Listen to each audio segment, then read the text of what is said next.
할렐루야. 이전 여기도 천국을 향해 힘차게 달려가시길 바랍니다. 오늘은 우리가 여호수아 15번째 시간으로 순종의 능력이라는 제목으로 같이 말씀을 나누도록 하겠습니다. 우리가 여호수아를 보면서 가장 많이 그리고 가장 중요하게 생각하는 것이 순종이었습니다. 하나님은 이스라엘 백성들에게 여리고성 전투와 아이성 전투를 통해서 전쟁은 하나님께 달려 있으며 그 하나님의 명령에 순종할 때 초롱성 같은 여리고성도 무너지는 것을 경험하게 하셨고, 하나님의 말씀에 불순종할 때는 아주 작은 아이성조차도 이길 수 없는 것이 이스라엘의 실정이라는 것을 철저하게 가르쳐 주셨어요. 그렇기 때문에 우리는 잊지 말아야 될 것이, 하나님께 순종하는 자들이 이 땅을 살아가면서 승리하는 삶을 살 수 있다는 것을 기억해야 될 줄로 믿습니다. 하나님께 불순종하며 우리의 생각과 우리의 마음으로 살려고 하면 우리는 이 세상을 이길 수가 없어요. 그래서 우리를 사랑하시는 자 안에 있을 때 우리가 승리할 수 있는 거예요. 그래서 여리고성도 아이성도 이스라엘 백성들에게는 모두 다 약이 됩니다. 하나님의 말씀에 순종함으로 승리하는 승리의 영광을 맛보기도 하고, 하나님의 말씀에 불순종함으로 실패하여서 좌절도 맛보면서 하나님이 없으면 우리는 아무것도 할 수 없는 존재라는 걸 깨닫게 될 때 그 아이성의 실패 또한 이스라엘 백성들에게는 복이 되는 겁니다. 그래서 사도 바울은 로마서 8장 28절에 이렇게 말했어요. 우리가 알거니와 하나님을 사랑하는 자, 곧 그 뜻대로 부르심을 입은 자들에게는 모든 것이 합력하여 선을 이루느니라. 아멘. 성도에게는 성공도 실패도 모든 것이 합력하여 선을 이루게 될 줄로 믿습니다. 그 모든 게 하나님을 아는 도구가 되기 때문에 그런 거예요. 그래서 야고보 사도는 야고보서 4장 7절과 8절에 그런즉 너희는 하나님께 복종할지어다. 마귀를 대적하라. 그리하면 너희를 피하리라. 하나님을 가까이 하라. 그리하면 너희를 가까이 하시리라. 죄인들아 손을 깨끗이 하라. 두 마음을 품은 자들아 마음을 성결하게 하라. 하나님을 가까이 하고 마음을 깨끗이 하고 두 마음을 품지 말고 그 마음을 온전히 하나님께로 향해 있으면 하나님께서 그들을 가까이 해주시겠다는 거예요.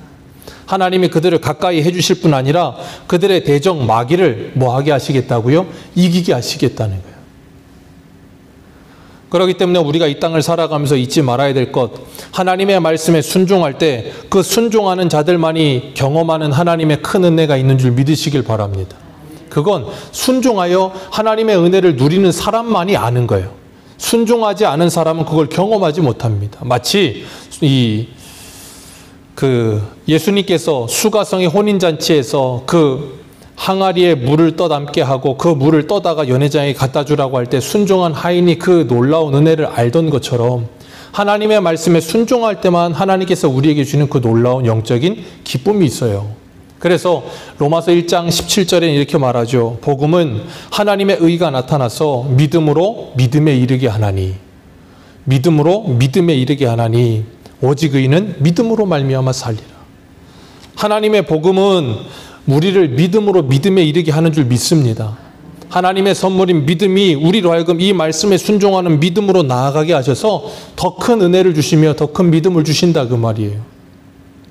오늘 본문 10절을 보면 아이성 전투를 하기 전날 밤에 여호수아를 통해서 매복하라고 사람들을 보내게 하셨습니다. 그래서 사람 3만 명을 뽑아가지고 아이성 뒤에 매복하게 시켰어요. 그리고 난 다음에 여호수아는 백성들과 함께 잠을 자고 아침 일찍 일어나서 백성들을 점호합니다. 그리고 난 다음에 장로들과 더불어서 어떻게 했다 그랬어요? 백성들 앞서 아이로 올라갔다라고 표현하고 있어요. 여기서 중요한 거, 여호수아는 장로들, 백성의 리더들과 함께 백성들보다 앞에 있었어요? 뒤에 있었어요? 네, 백성들 앞에 있었습니다. 언제나 리더는 두 종류의 리더가 있어요. 앞에서 백성들을 이끄는 리더가 있고 뒤에서 진두지휘하는 리더가 있어요. 그런데 여호수아는 장로들과 함께 백성들보다 먼저 앞장서서 그들을 이끄는 리더였다는 거예요. 이것이 바로 예수님이 보여주신 리더십이에요. 예수님은 이 땅에 오셔서 앞서 행하시면서 예수님께서 모든 일을 행하시면서 제자들에게 뭘 보이셨어요? 본을 보여주셨습니다. 예수님은 우리에게 모든 것을 행하여 보여주시고 본을 보여주신 다음에 뭐라 그랬어요? 나를 따라오라 그러셨어요. 사도 바울도 나를 본받으라.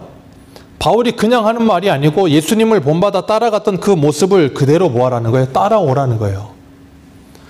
그래서 우리가 하나님의 나라의 백성으로 살아간다는 건 하나님께서 우리에게 본을 보여주신 것처럼 우리도 다른 사람들에게 본을 보이는 삶을 살라고 우리에게 본을 보이신 거예요. 우리 베드로전서 5장 한 군데 한번 보겠습니다. 베드로전서 5장 2절입니다.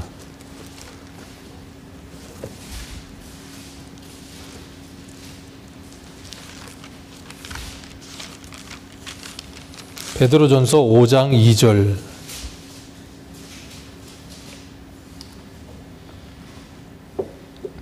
(5장 2절에서 5절입니다) 같이 읽겠습니다. 시작. 너희 중에 있는 하나님의 양 무리를 치되 억지로 하지 말고 하나님의 뜻을 따라 자원함으로 하며 더러운 이득을 위하여 하지 말고 기꺼이 하며 맡은 자들에게 주장하는 자세로 하지 말고 양 무리의 본이 되라. 그리하면 목자장이 나타나실 때에 시들지 아니하는 영광의 관을 얻으리라. 젊은 자들아, 이와 같이 장로들에게 순종하여 겸손하고 허리를 동이고, 하나님은 교만한 자를 대적하시되 겸손한 자들에게는 은혜를 주시느니라. 아멘. 여기서 하나님께서 베드로를 통해서 장로들에게 뭐 하라 그러세요? 너희는 양 무리를 치는데 어떻게 치라 그러세요? 그들에게 본을 보이라 라고 말씀하고 있어요. 억지로 하지 말고 자원함으로 그들에게 본을 보이라. 그리고 그들도 뭐 하라고요? 그 본을 보고 따라올 수 있도록 하라. 이게 바로 교회의 리더십이라고 하는 거예요. 먼저 앞서 솔선수범하며 본을 보이는 삶을 살아야 되는 거예요. 말로 하는 것이 아니라 삶으로 본을 보여야 된다는 거예요. 하나님은 우리들에게 교회의 리더십으로 우리를 세우셔서 직분자로 세우시고 목사로 세우시고 권사, 장로, 집사로 세우실 때 그냥 세우시는 게 아니고 뭐 하라고요? 본을 보이라고 세우신 줄 믿으시길 바라요. 그렇기 때문에 내가 직분을 받는다는 건 더 많이 기도하지 않으면, 그리고 더 많이 하나님의 은혜를 사모하며 하나님 앞에 충성하지 않으면 그것은 오히려 내게 독이 되는 거예요. 우리가 그걸 모르면 자꾸 이걸 어떤 이 세상에 뭐라 그래야 될까요? 직함 정도로 생각을 해요. 직함이 아니에요. 교회 직분은 섬기라고 우리에게 일하라고 주시는 거예요. 그런데 사람들은 그걸 자꾸 세상적인 명예라고 착각을 해요. 그러다 보니까 직분을 안 주면 어떻게 해요? 삐집니다. 그리고 직분을 안 주면 시험에 들고, 큰 교회는 보면 직분 받다가 직분의 경쟁에서 떨어지면 교회 나가요. 그 왜 그러죠? 이유는 하나예요. 직분을 명예로 생각하기 때문에 그런 거예요. 그건 그 사람에게 독이 되지 절대 그 사람에게 득이 되지 않습니다. 직분은 명예가 아닙니다. 직분은 하나님의 일에 충성하라고 내게 맡기신 일이에요. 거기에 그렇기 때문에 우리는 뭐 해야 되냐면, 직분을 가지면 사람들이 그런 잘못된 생각으로 직분을 사모하는 사람들은 직분을 받으면 곧바로 목이 곧은 백성이 돼요. 그러니까 그 다음부터 뭐 하냐면 교회에서 본을 보이고 헌신하며 더 밑으로 내려가서 일하는 게 아니라 뭐예요? 뒤에서 진두지휘하려고 그래요. 절대 그런 리더십은 없습니다. 교회 안에. 세상에서나 그러는 거예요. 예수님 분명히 그러셨잖아요. 나는 섬김을 받으러 오지 않았고 뭐 하러 오셨다고요? 섬기러 왔다. 너희도 서로를 뭐 하라고요? 섬겨라. 그러면서 주님이 발을 씻기시잖아요. 그러니까 그걸 모르면 자꾸 교회 안에 들어와서도 세상처럼 자꾸 그런 생각을 가지려고 들어요. 그런 잘못된 생각을 뽑아내지 않으면 우리는 예수님을 따라갈 수가 없는 거예요. 주님은 우리에게 분명히 말씀하십니다. 너희들은 본을 보이라. 본을 보이라. 예수님이 우리에게 본을 보여주신 것처럼. 여호수아는 전날 밤에 복병을 3만 명을 아이성 뒤에 매복시키고 아이성으로 올라가다가 한 골짜기에서 베델과 아이 사이에 이 아이성 서쪽에다가 5천 명을 또 매복을 시켜요. 그리고 13절을 보면 그 밤에 골짜기 가운데로 들어갔다라고 표현하고 있어요. 이 골짜기라는 단어가 우리 생각에는 골짜기 하면 이렇게 되게 굉장히 좁은 골짜기로 생각하지만 이스라엘 사람들의 골짜기는 산하고 산 사이는 무조건 골짜기입니다. 그래서 이 전투를 할 때 보면, 블레셋과 전투를 할 때 보면 골짜기에서 전투를 해요. 거기가 평지예요. 산과 산 사이에 골짜기, 이게 평지가 한 1km가 있어도, 1km 평지가 있어도 그건 골짜기예요. 그렇게 불러요. 그러니까 지금 여호수아가 드러나게 그 골짜기로 나온 거예요. 왜 드러나게 나왔겠어요? 미끼가 되려고. 그들을 유인해야 되니까. 그래서 14절을 보면 아이 왕이 이를 보고 라고 표현하잖아요. 아이 왕이 여호수아를 보고 나서 어떻게 해요? 곧바로 여기 보니까 백성과 함께 일찍이 일어나 급히 나아가. 얼마나 급하면, 뭐가 그렇게 급하다고. 그냥 아침에 일찍이 일어나 급히 나아가서 여호수아 뒤를 따라갑니다. 여호수아 뒤를 따라가는데 17절을 한번 읽겠습니다. 시작.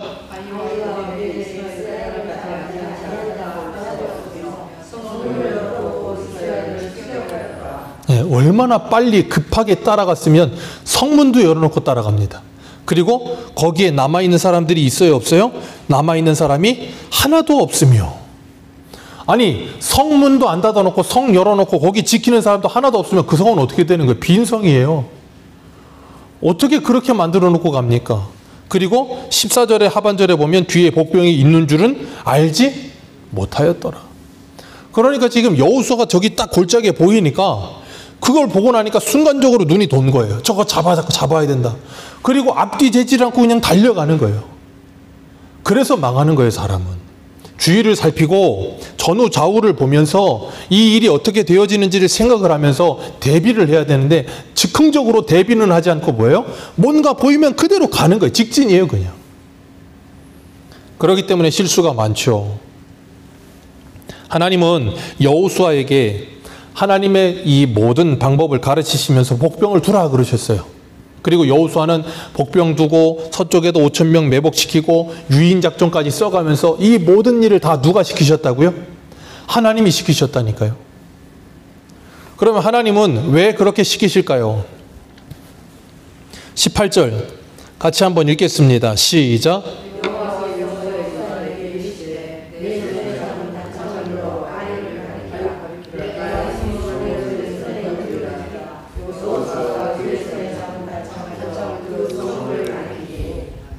여기 보면 하나님께서 여호수아에게, 지금 도망가고 있는 여호수아에게, 생각해 보세요. 도망가고 있는데 이 소리가 들린다는 것도 참 신기하지 않습니까? 그 말은 뭐예요?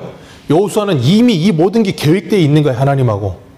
그러니까 골짜기에 나가서 유인작전하고서 도망가면서도 지금 하나님이 언제 콜을 하시나, 언제 하나님이 싸우라고 명령을 내리시나, 거기에 지금 뭐하고 있어요? 귀 기울여서 도망가고 있는 거예요. 그런데 하나님께서 지금이다 그러면서 네 손에 잡은 단창을 높이 들어라 그랬어요. 그랬더니 여호수아가 그거에 뭐예요? 순종하는 거예요. 그리고 19절을 보면 참 재밌는 표현이 나오는데 그의 손을 드는 순간에 복병이 그들의 자리에서 급히 일어나. 자, 지금 저쪽 성 북쪽으로 3만 명 숨어 있고 서쪽으로 5,000명 숨어 있고, 그런데 여호수아는 거기서 막 도망치고 있고, 그러면 여호수아가 손에 잡은 단창을 이렇게 손에 들면 그게 잘 보일까요? 잘 안 보일 거 아닙니까? 뭐 그 당시에 무슨 망원경이 있었던 것도 아닐 거고 그럴 텐데도 불구하고 지금 이 복병들은 35,000명이 숨어 있으면서 전부 다 어디를 보고 있는 거예요? 여호수아 손만 보고 있는 거예요. 저거 언제 올라가나? 그것만 보고 있다가 하나님이 여호수아에게 들어라 하니까 그대로 드니까 그 즉시로 일어나서 뭐예요? 빈 성에 들어가서 그 성을 차지하고 거기에 불을 놓습니다. 이 모든 일이 일사불란하게 누구의 명령대로 진행돼요? 하나님의 명령대로 착착착착 진행되는 걸 볼 수가 있어요. 이렇게 일사불란하게 이 모든 일이 이렇게 쫙 일어날 때 얼마나 재밌을까요? 그런 데 있잖아요. 무슨 일을 하는 데 있어서 무슨 일이 손발이 잘 맞아서 착착착 잘 될 때는 그 일하는 거 어때요? 신나고 재밌습니다. 힘이 들어도 재밌어요. 근데 손발이 안 맞고 뭘 해도 잘 이게 소통이 안 되면 어때요? 일이 너무 힘들어. 지금 이스라엘 백성은 하나님의 말씀에 순종하여 이 전쟁을 하면서도 이 모든 일이 일사불란하게 일어나는 걸 보면서 어땠을까요? 되게 즐거웠을 거예요. 기뻤을 거라고요. 그리고 하나님께서 그 모든 일이 이루어지게 하듯이 오늘날 교회도 이렇게 움직여져야 된다는 걸 우리에게 보여주시는 거예요. 교회도 한 사람이 일하는 게 아니라 모두가 유기적으로 연결되어서 일사불란하게 움직여야 된다는 거예요.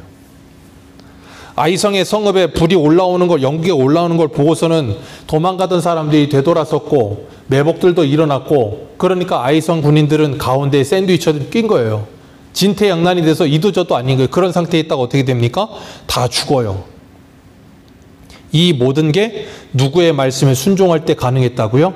하나님의 말씀에 순종할 때. 우리가 축구 경기 같은 거나 운동 경기, 야구나 축구 뭐 이런 감독을 두고 하는, 다 스포츠는 그렇지만 감독을 두고 하는 모든 경기들을 보면 그 모든 경기 운영을 누가 합니까? 감독이 합니다. 그래서 팀의 선수들이 감독의 명령에 일사불란하게 움직여서 승리하면 그 감독은 명장이라는 소리를 들어요. 그 감독은 한 발자국도 안 뜁니다. 축구 감독들 보면 EPL 축구 감독은 거의 대부분 양복 입고 있습니다. 아니, 축구팀 감독인데 운동복을 입고 있어야지 양복을 입고 있어요. 한 발자국도 안 뛰고 그냥 왔다 갔다 걸으면서 지휘만 해요. 그런데 이기면, 선수들은 90분 내내 죽으라고 뛰고 이기면 그 감독을 명장이라 그런다고요. 왜 그래요? 감독의 지시대로 움직여지니까. 감독의 지시에 움직여지는 팀을 뭐라 그래요? 좋은 팀이라고 부르잖아요. 그러니까 교회도 마찬가지예요. 감독 대신 하나님의 말씀에 움직여져서 일사불란하게 움직여지는 팀을 뭐라 그래요? 좋은 교회라 그러는 거예요. 그럼 그 좋은 교회가 되려면 어떻게 해야 됩니까? 훈련이 되어줘야 되는 거예요. 세상에 어떤 팀도 갑자기 아무것도 안 하고 있다 갑자기 경기를 뛰는데 잘 뛰는 팀은 아무도 없어요. 교회도 마찬가지예요. 하나님의 말씀을 따라 모든 직분자들이 자기의 위치와 자리에서 하나님의 은혜를 받고 하나님의 말씀으로 내가 순종하는 그 순종을 위해 어떻게 해야 될까? 몸된 교회를 섬기기 위해 어떻게 해야 될까를 고민하면서 내가 하나님의 영광을 위해 어떻게 살아야 될까 고민하면서 그 훈련이 되어져 갈 때 무슨 일이 일어난다고요? 하나님의 말씀이 일사불란하게 일어나게 되는 거예요.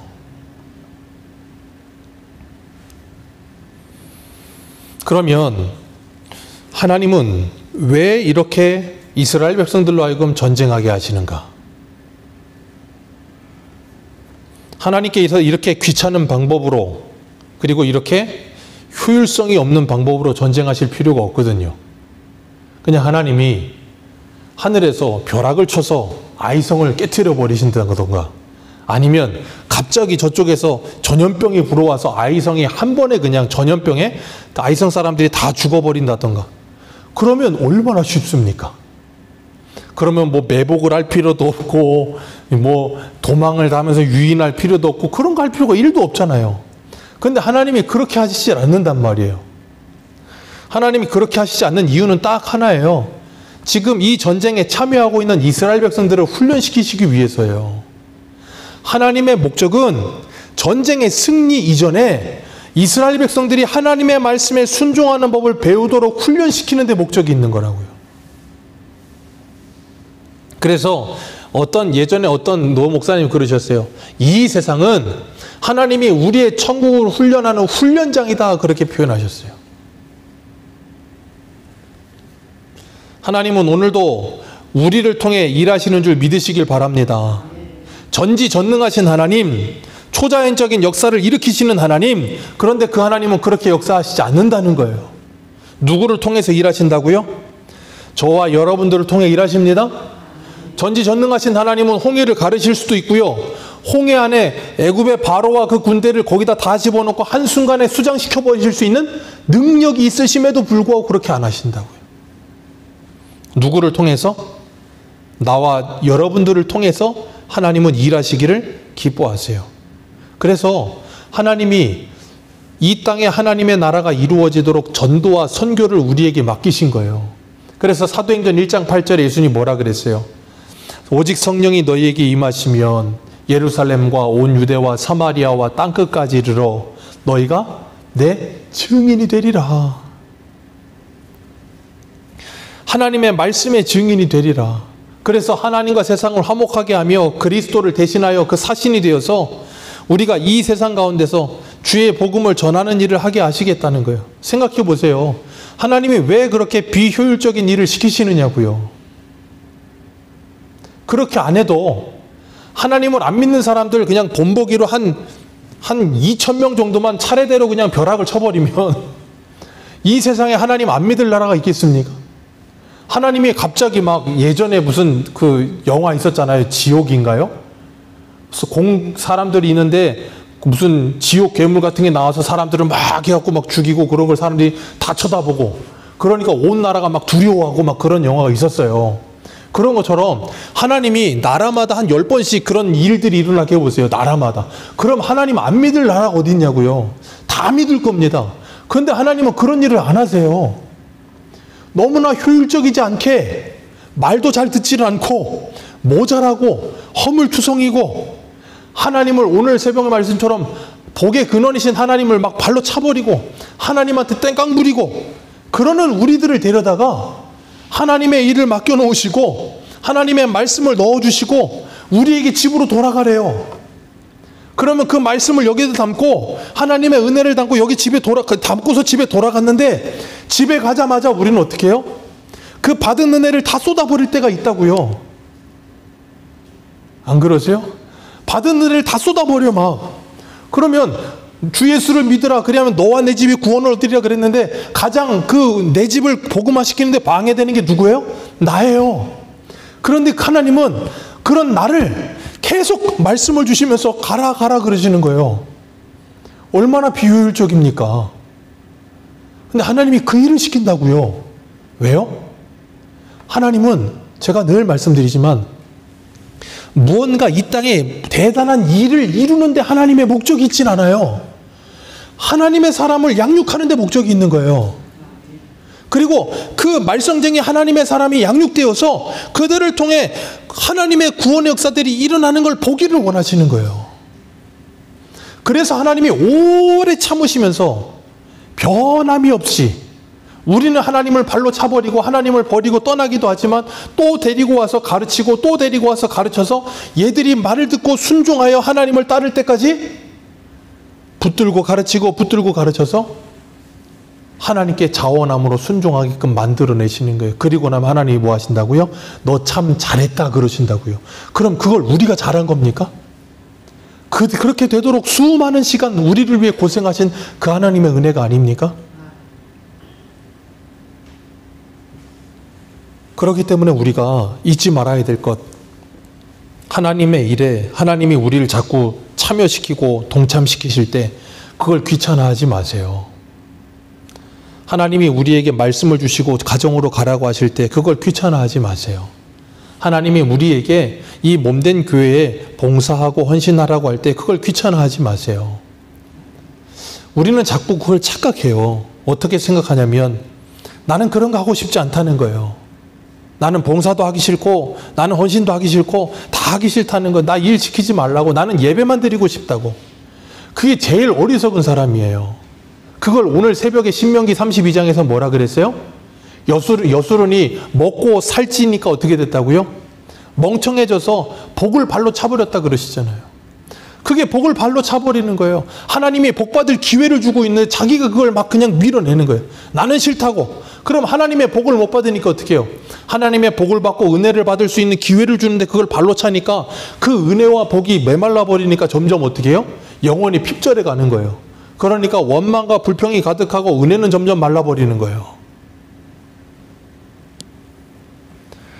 그렇기 때문에 우리가 잊지 말아야 될 게 뭐냐면 하나님의 말씀에 순종하는 것이 복이라는 걸 기억하시길 바라요. 말씀을 듣고 믿어 순종할 때 역사가 일어난다는 걸 기억하시길 바라요. 오늘 이스라엘 백성들 굉장히 비효율적입니다. 그런데 하나님은 그들을 데려다가 일을 시키셨어요. 하나님은 오늘 저와 여러분들을 데려다가 일을 시키십니다. 그러면서 승리하는 것을 경험하게 하시면서 아, 하나님이 정말로 승리하게 하시는구나 하며 하나님께 영광을 돌림과 함께 그 승리를 어떻게 해요? 함께 즐거워하며 누리게 하시는 거예요. 누구에게? 저와 여러분들에게. 우리에게 그 기쁨을 주시려고 하나님이 이 일을 하게 하시는 거예요. 그런데 오늘 본문에 보면 8장 어디를 보시냐면 26절 말씀, 8장 26절 같이 읽겠습니다. 시작. 아이 주민들을 진멸하여 바치기까지 여호수아가 단창을 잡아 든 손을 거두지. 하나님께서 유인작전 쓰고 있는 여호수아에게 18절에 뭐라 그랬어요? 단창을 들어라 그랬잖아요. 단창 들었더니 복병들이 순간 급히 일어나서 성을 점령하고 불태우고 공격했잖아요. 근데 여호수아가 그 단창을 뭐 하지 않았다고요? 진멸하기까지 그 손을 거두지 않았다. 계속 손 들고 있었다 그 말이에요. 쉽게 말하면. 그걸 보면 우리 떠오르는 장면 하나가 있죠. 출애굽기 17장. 이스라엘 백성들이 홍해 건너고 나서 제일 첫 번째 맞닥뜨린 대적이 누구예요? 아말렉. 아말렉하고 싸우는데 애굽에서 430년 동안 종살이 하다가 나와서 싸움이란 건 해보지 않은 이스라엘 백성들에게 모세가 명령을 내려요. 여호수아한테. 백성과 함께 나가 아말렉과 싸우라요. 그리고 모세는 하나님의 지팡이를 손에 들고 산에 올라가서 손을 들고 기도합니다. 그때 아론과 훌이 옆에서 모세의 내려오는 손을 받치죠. 모세의 손이 올라가면 이스라엘이 이기고 손이 내려가면 이스라엘이 집니다. 말도 안 되는 전쟁이죠. 어떻게 그런 전쟁이 있을 수 있어요? 그런데 그 전쟁은 누가 하신다는 걸 가르친 거예요? 하나님이 하신다는 걸 가르친 거예요. 그리고 나서 전쟁이 끝나고 나서 그들이 거기다가 모세가 거기다가 기념비를 세워요. 그걸 뭐라고 불렀냐면 그 제단을 여호와 니시라 불렀어요. 하나님은 우리의 승리이시다. 하나님은 우리의 깃발이시다. 그런 뜻이거든요. 하나님께서는 여호수아에게 모세를 통해서 아말렉에서 전쟁하게 하셨고 오늘 아이에서도 전쟁하게 하시면서 여리고성에도 전쟁하게 하시면서 계속해서 뭘 요구하고 계세요? 순종을 요구하고 계세요. 순종을 요구하는데 여호수아 혼자 순종이 아니고 누구랑 같이요? 이스라엘 백성들 전체와 함께. 왜요? 그들을 하나님의 사람으로 훈련하시며 그리고 하나님의 전쟁에 동참하게 하여서 하나님이 승리하게 하시는 그 승리를 그들도 경험하게 하시기 위해서. 그래서 그 승리의 기쁨을 누리며 이 땅 가운데서 영생의 기쁨을 누리며 살게 하시려고. 그러니까 우리가 이 땅에서 예수 그리스도를 믿는 우리는 예수 그리스도를 믿음과 동시에 우리는 영생을 사는 거예요. 그 영생을 사는 게 누구예요? 하나님과 예수 그리스도를 알고 사는 거. 그 아는 게 뭐예요? 이렇게 하나님의 말씀이 하나님이 전쟁하라 하시면 그 말씀에 순종해서 전쟁해서 승리를 경험하여 아 하나님은 정말 전지전능하시구나 하는 걸 내가 체득적으로 내 삶을 통해 경험하게 되는 걸 하나님을 안다 그러는 거예요. 그렇게 하나님을 아는 체험이 우리 안에 있을 때 우리는 하나님을 뭐하게 돼요? 신뢰하게 되는 거예요. 하나님을 더욱더 의지하게 되는 줄 믿으시길 바랍니다.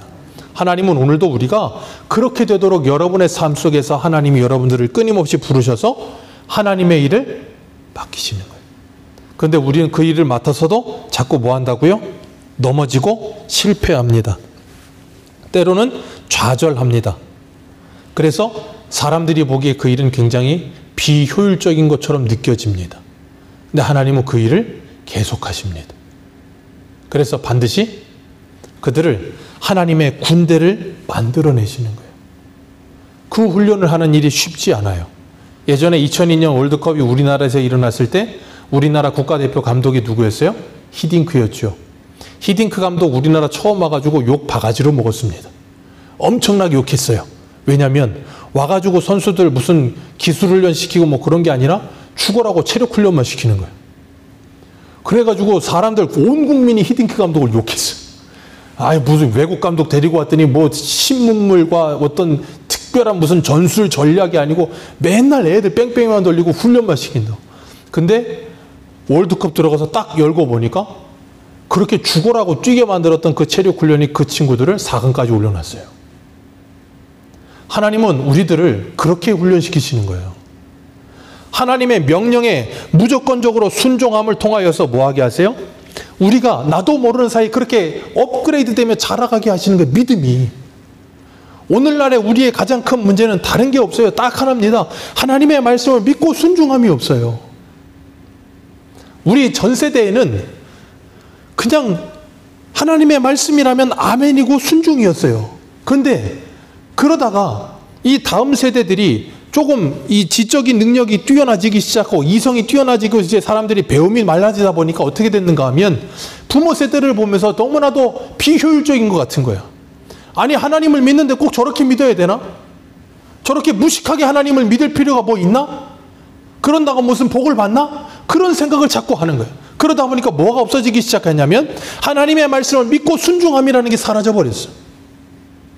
이 말씀을 읽고 공부는 많이 하는데 믿고 순종함이 사라져버렸단 말이에요. 그리고 나니까 뭐가 사라졌어요? 능력이 없어요. 사도 바울이 고린도전서에 뭐라 그랬습니까? 하나님의 나라는 말에 있지 않고 능력에 있느니라. 그 능력은 어디에서 나와요? 믿고 순종할 때 나오는 거예요. 하나님이 그걸 통해 누구를 가르치신다고요? 하나님을 가르치십니다. 오늘도 우리가 이 말씀을 읽는 이유는 뭐라고요? 이 말씀을 읽고 듣고 믿어 순종하기 위해서. 이 말씀을 듣고 오늘도 순종의 능력을 경험하는 저와 여러분들 되시기를 축복합니다. 기도하겠습니다.